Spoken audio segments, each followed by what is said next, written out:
On the day my son left me at the Maple Grove Senior Residence, he did not even bother to turn off the engine. I remember the sound of that car idling in the parking lot, like it was too impatient to stay and too ashamed to leave. I sat in the front seat, with my small suitcase in my lap, staring at the brick building in front of me. Clean windows, trimmed hedges, soft music drifting through the open front doors. It looked peaceful from the outside.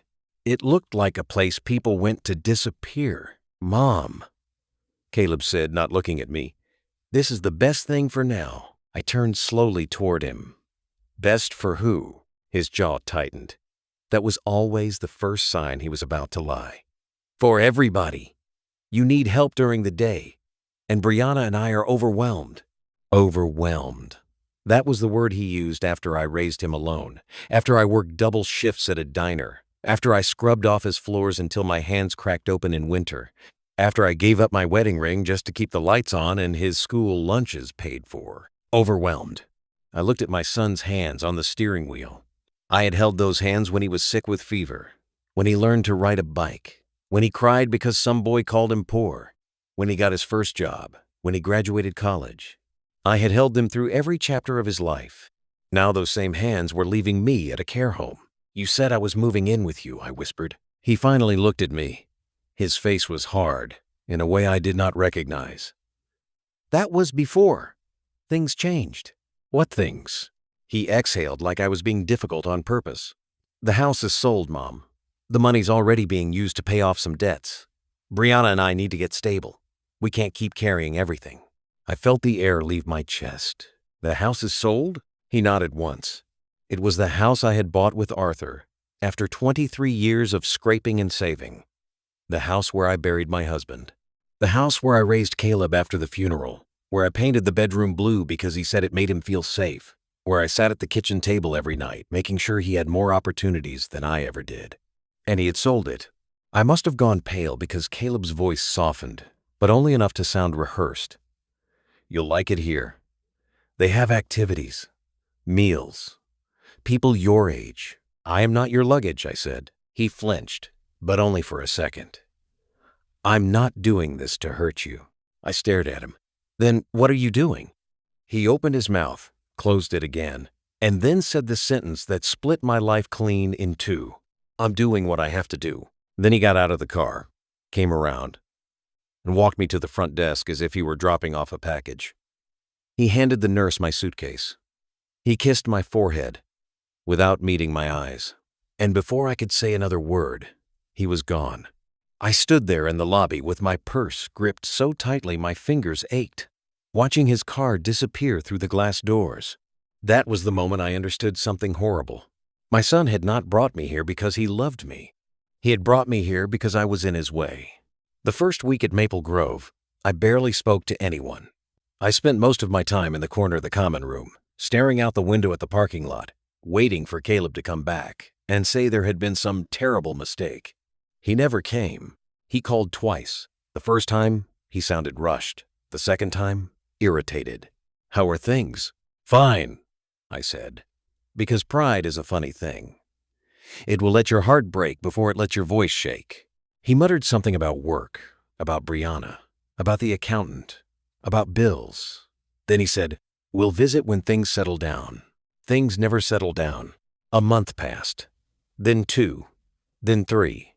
I learned the names of the people in my hallway. Mrs. Alvarez in 214, who remembered every song from the 1960s and swore she had once danced with a man who looked just like Elvis. Mr. Bennett in 219, who used to fix motorcycles and still smelled faintly of grease no matter how many times they washed his shirts. And in 211 lived a quiet woman named June who watched everyone like she was always waiting for the next betrayal. June was the first person who asked me why I looked like I had swallowed a knife. I almost lied, but something in her face stopped me.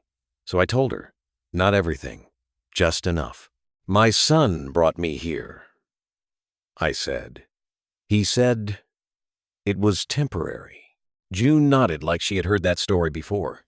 Mine said that too. That night I cried into my pillow until the fabric was damp and my ribs hurt. The next morning, I found a voicemail on my phone from an unknown number. A man's voice. Calm. Measured. "Mrs. Reed? This is Daniel Mercer, your husband's former attorney. I've been trying to reach you. There are some documents related to Arthur's estate that you need to see." My hands started shaking so badly I nearly dropped the phone. Arthur had died 9 years earlier. I had not heard his attorney's name in years. Why would he be calling now? I called the number back from the hallway payphone, and after a few rings, a man answered. "Mrs. Reed?" "Yes." "What documents?" There was a pause. "Could you come to my office tomorrow?" I looked around the corridor, at the beige walls and the framed pictures of cheerful flowers, and I said the first honest thing I had said in months. "I have nowhere else to go." The silence on the line changed. "Then I'll come to you." He arrived the next afternoon in a gray suit with a briefcase in one hand and a face that told me this was not a casual visit. He was polite, but serious. He asked me to sit down, then placed a thick folder on the table. "Mrs. Reed," he said gently, "your husband left instructions for you years ago. I'm ashamed to say I should have made harder efforts to contact you sooner." I frowned. "What instructions?" He opened the folder and slid out a sealed envelope. My name was written across the front in Arthur's familiar slanted handwriting. I touched the paper and nearly lost my breath. "Arthur?" Daniel nodded. "He retained certain protections for you. In the event of coercion, illness, or financial manipulation, he wanted you to have a way to reclaim your assets without relying on anyone else." My pulse thudded in my ears. "What are you saying?" "That your house was never legally supposed to be sold." I stared at him. "That's impossible." Caleb said, "I'm saying the deed was transferred under suspicious circumstances. The notary listed on the paperwork no longer works in the county. The signature appears altered. And there's more." He took a careful breath. "Your son attempted to place a reverse mortgage on the property 3 weeks before the sale." I felt the room tilt. "A reverse mortgage?" "Yes. The application was denied. But someone then produced transfer documents that moved the title out of your name entirely. We believe those documents were forged." I sat very still. So still, in fact, that Daniel lowered his voice. "Mrs. Reed, I need to ask you something. Did you sign anything recently that you did not fully understand?" A memory flashed in my head. Caleb standing at my kitchen table 2 months earlier, talking fast about routine paperwork and benefits updates, sliding page after page in front of me while Brianna watched from the doorway with her tight little smile.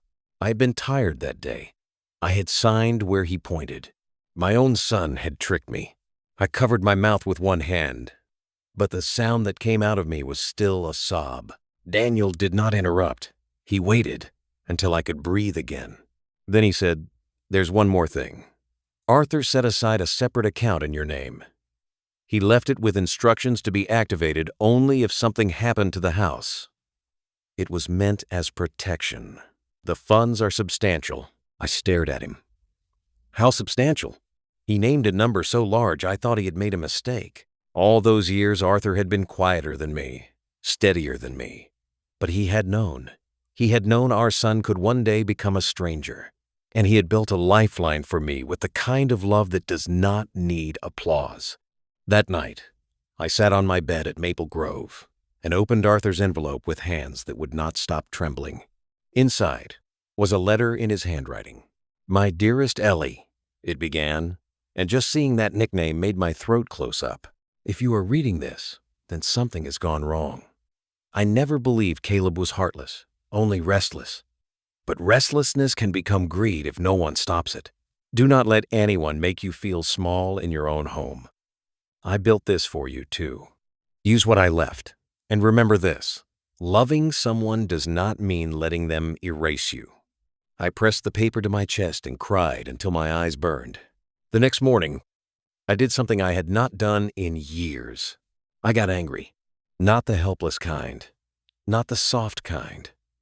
The kind that straightens your spine and wakes up your bones. I told Daniel to do whatever he needed to do.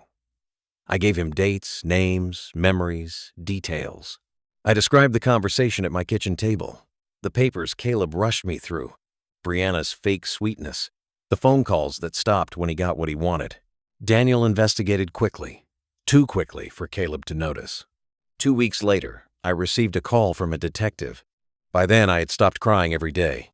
I was volunteering in the dining room, helping Mrs. Alvarez organize bingo nights, reading to Mr. Han, Bennett when his eyesight failed him, and sitting with June during her bad evenings. Maple Grove was no longer a prison. It was becoming a place where forgotten people reminded each other that they still mattered. Then Daniel came back, this time with a detective beside him. "We have enough to challenge the sale," Daniel said, "and enough to prove fraud in the transfer. Your son and daughter-in-law used your signature on multiple documents without full disclosure. They also directed funds from the house sale into a business account tied to Brianna's brother." The detective opened a folder and showed me copies of bank records, emails, and scanned pages. My name was on papers I had never knowingly approved. Caleb had not only stolen the house, he had used my own identity to do it. I felt sick. But beneath the sickness was something colder. Clarity. I asked the detective, "What happens now?" He looked at Daniel, then back at me. "You decide how far you want to take this." I thought about that for a long time. I thought about Caleb as a boy with scraped knees, about the first time he called me Mom, about the little blue backpack I bought when we could barely afford groceries. I thought about the man he had become, standing in my driveway with tired eyes and a greedy mouth, telling me I was too much work. And I remembered Arthur's letter. "Do not let anyone make you feel small." So I said, "Take it all the way." The call I made to Caleb that night was the first one he answered in months. "Mom?" he said, sounding surprised. "What's wrong?" I let that hang in the air for a second. "Nothing is wrong," I said. "Not for me." "Are you okay?" Brianna said the home called about. "I'm in touch with your father's attorney." Silence. Then he laughed once, but it was thin and nervous. "Why would you do that?" "Because I know what you did." "Mom, I don't know what you mean." I closed my eyes. "You sold my house with forged papers." The silence on the line was so complete I could hear my own breathing. When he finally spoke, his voice had changed. "That's not what happened." "Then explain it." "We were drowning," he snapped. "You don't understand what it takes to keep a family going. Brianna and I had debts. You wouldn't have helped." The truth of that sentence hit me harder than I expected. "You didn't ask," I said. "We shouldn't have had to beg." I nearly smiled then, not because it was funny, but because I realized how far he had drifted from the boy I once knew. "No," I said. "You thought taking was easier. You're making this into something it's not." "No, Caleb. You made it into something it was never supposed to be." His breathing became rough. "What did you do?" I looked around the little room that had become mine. At the framed drawing from one of the residents. At the blanket June had knitted for me. At the life I had begun to build from the ashes of what he tried to destroy. "I chose myself," I said. Then I hung up. The legal process moved faster after that. There was a hearing, then another. The county clerk's office confirmed the notary stamp had been copied. The signature expert said the pen pressure was inconsistent with my age and hand condition. The title transfer was voided. The sale was reversed. The bank froze the money. Brianna's brother was questioned. Caleb's business accounts were opened. Every lie they built started collapsing under the weight of the next one. People who had once smiled at them stopped answering calls. The neighbors who thought Caleb was such a devoted son heard the real story from the same small-town mouths that had praised him. The same community that had once admired his polished shoes and rehearsed gratitude now looked at him with the kind of disgust that sticks. Then came the part I did not expect. Caleb came to see me. He did not call first. He did not send a message. He just walked into Maple Grove one rainy afternoon, soaked through, with no Brianna beside him and no confidence left in his face. He looked smaller than I remembered. Not younger. Just hollowed out. I was sitting in the courtyard under the awning with June, listening to the rain. When I saw him, I stood slowly. June glanced between us and quietly walked away. "Mom," he said. For a second, I saw the little boy again, the one with muddy shoes and a chipped front tooth. Then he opened his mouth, and the old spell broke. "I'm sorry." I said nothing. He stepped closer. I messed everything up. That's one way to say it. His eyes filled, but I did not trust tears anymore. Brianna left. I almost laughed. Of course she had. When the money stopped, so did the love. I had seen that kind of marriage before. It only lasted as long as the rent did. He swallowed hard. The business is gone. The bank took everything. I waited. He looked at me like a man standing on the edge of a cliff. I didn't think you'd actually go after us. I heard the raw truth in that line. He had not believed I would fight back because he had mistaken my silence for weakness. I raised you, I said, my voice quiet but steady. I fed you, clothed you, worked until my back gave out, and loved you when I had nothing left to give. You thought that meant I would let you bury me alive and call it help? His face twisted. I was desperate. So was I said. For years. The difference is, I never stole from you to survive. That landed hard. He bowed his head. For a long time, neither of us spoke. Rain tapped the railing. Somewhere inside, someone laughed at a game show. Finally, he said, I don't know how to fix this. I studied him. My son was a stranger now in many ways, but not completely. I could still see the frightened child under the damage. That did not excuse him. It only explained how a bad choice becomes a life if no one stops it. You can't fix it by asking me to erase it, I said. You can only live with it. He nodded once, tears spilling now for real. I'm sorry, he said again. But this time it sounded less like a plea and more like a sentence he would have to repeat to himself for years. I told him the truth that mothers sometimes have to learn too late. I forgive you enough not to poison my own heart, I said. But forgiveness is not the same as trust. And trust is something you burned. He lowered his eyes. Then I told him what came next. You will pay restitution. You will take responsibility.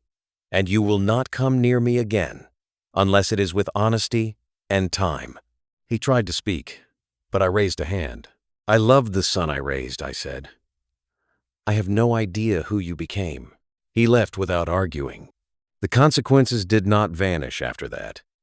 They never do. Caleb lost his standing. He lost the money. He lost the house he wanted to build on my bones. He lost the easy story he told other people about being a devoted son. And because the law had evidence, he also lost the protection of pretending it had all been a misunderstanding. The world finally saw what he had done. As for Brianna, she tried to shift the blame, then tried to play innocent, then tried to disappear behind excuses. None of it worked. Once a person has built their life on other people's losses, the truth has a way of catching up. I stayed at Maple Grove, but not because I had to. I stayed because I chose to. Daniel helped me reclaim my money and set up the trust Arthur had wanted me to have all along. I used part of it to improve the residence. New books, better chairs, a garden in the courtyard, a small scholarship fund for the staff's children, because I knew what it meant to live one bill away from falling apart. People began calling me Miss Reed, then Mrs. Reed, then Ellie when they knew me better, not as a woman abandoned, but as a woman who had survived. Months later, Caleb wrote me a letter, not a call, a letter. He said he had started counseling. He said he was working a job he used to think was beneath him. He said he was learning finally that being somebody's son had been a gift, not a guarantee. He did not ask for money. He did not ask to come home. He only said he understood now what he had lost. I folded the letter and placed it in Arthur's old envelope.